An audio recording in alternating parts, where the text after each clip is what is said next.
Hello and welcome. My name is Evgeny Rusakov and you're watching TVP World, interview from Vilnius.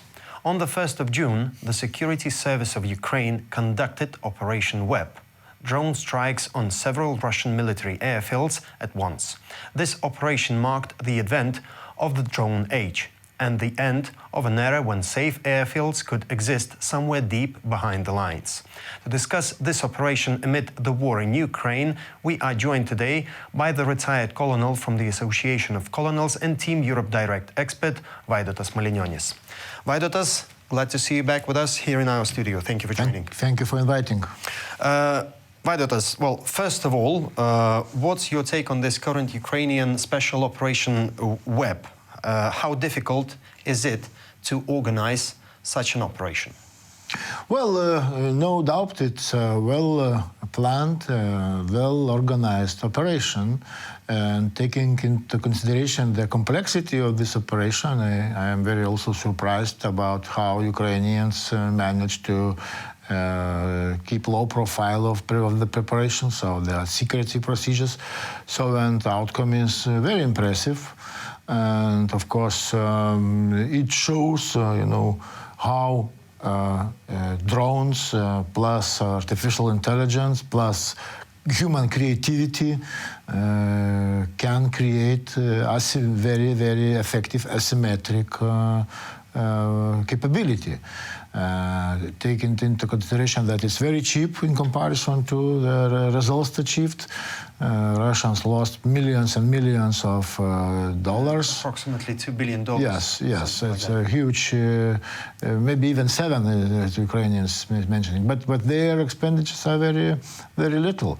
And this asymmetric warfare shows that new technologies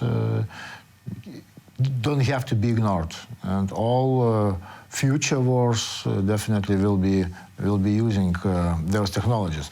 And result is also very impressive. Of course, it's still the results are still being evaluated and calculated. According to Ukrainian sources, they hit up to 40... Yes, something like 41, something like that, around 40 aircrafts, and which means they damaged approximately maybe 30%. 1/3, that's right. Yeah, 30% of Russian nuclear airfield. And that is really worrisome for Russia because nuclear power stands on the 3 pillars. Yes, one is nuclear submarines. Another pillar is, I think, one of the main, of course, is Air Force. And, of course, ground-based launchers and moving launchers as well. So those are 3 pillars, deterrence concept of nuclear deterrence. So this is really important. And result, what we see that Russia hit particularly those planes from which their civilian infrastructure and energy infrastructure has been attacked by Russia. So I think Ukrainians really will feel impact because Russia will be forced to reduce their intensity of their attacks. Why, by the way, do you think it took so long to prepare such an operation? Almost more than 1.5 years. Well, first of all, of course, the information about the targets is a collection of information. So one thing, another, concept development, and then second phase is implementation. And because security is very vital here, because if something went wrong, for example, if information... Some kind of leakage information leakage. If information would be leaked, then of course it will be disaster and the operation will fail. But in this case, we see that they took a longer approach, but more confident and more reliable. Let's move to those bombers that were hit in specific. So according to video and satellite images, at least 10 Tu-95MS and Tu-22M bombers were hit. So, first of all, what are those bombers and how big is the damage military-wise? Tu-95 and Tu-22M.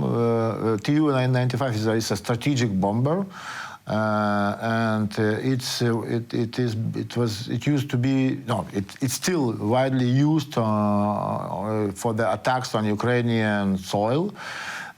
Because they are pretty safe planes, because they can launch rockets far from Ukrainian territory and return safely back to the base. And those rockets, of course, they hit the targets.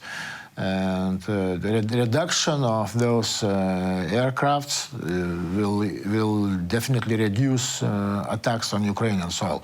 And Tu-22 is a shorter range plane. It's a jet-propelled aircraft, and it also can deliver rockets, which Russians are using against Ukrainian civilian infrastructure, actually terrorizing the population. So this Ukrainian blow reduced the fleet of those aircrafts, and definitely it will be visible on the ground.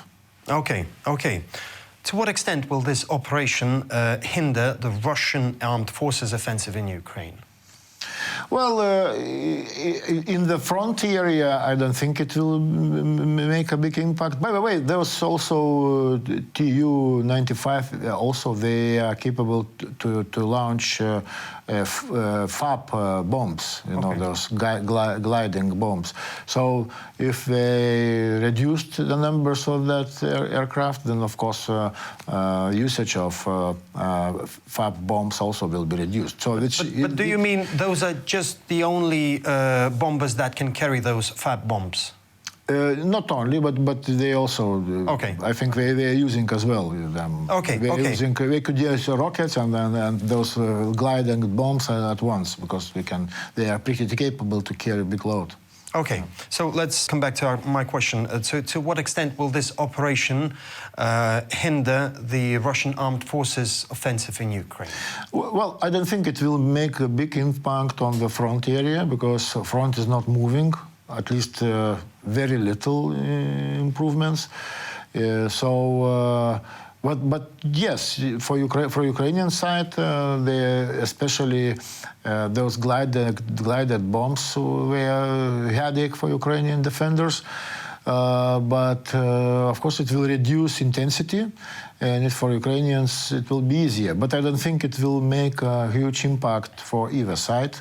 But it will make maybe bigger impact for the civilian population. So it will not be. It will not be probably. Hopefully, it will not be so intensively terrorized as before. Well, and plus, it definitely plays a big psychological role, I guess, because that brings war to Russia's territory, which doesn't, which makes everyone feel not that safe as they used to feel before. Plus, this is, this fleet belongs to nuclear deterrence. So Russia also should feel much more vulnerable than before if it plans, at least in theory, nuclear exchange, for example, with NATO.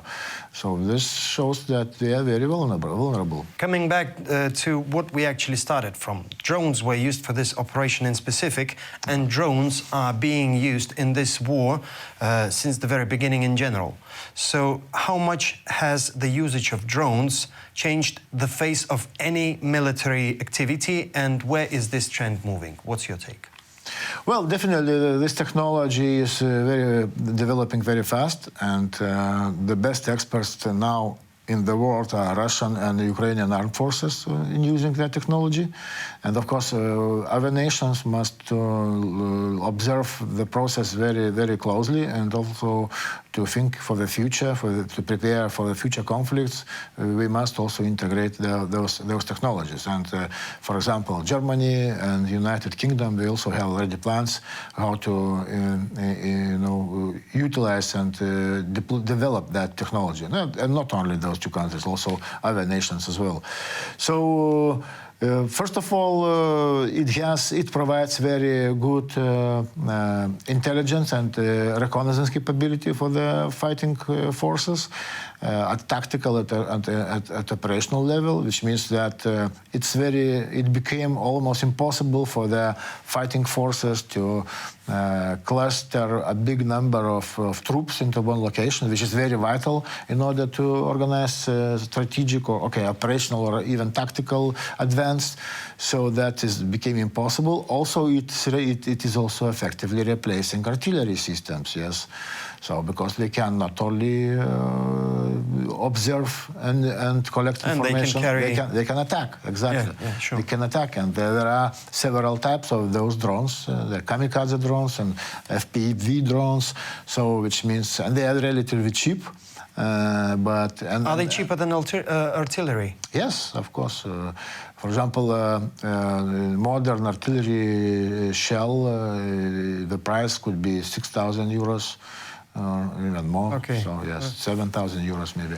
So, but drone is much cheaper. It can be 500. Of course, it depends on what kind of drone. What kind of drone? Yes, you can have pretty expensive drones, of course, but with pretty impressive capabilities. And we can see that the fight and development of the drones, also now Ukrainians and Russians probably are also using, fiber optic cables to manipulate those drones. So it's a very interesting development, and by now it's very hard actually to organize defense against those drones. Do you think that at some point drones will replace artillery? Well, I don't think so, because artillery is also developing. I think in Ukrainian case, yes, they are replacing, because but the only reason they don't have enough supplies from our Western allies. So that's the reason they had to use the drones.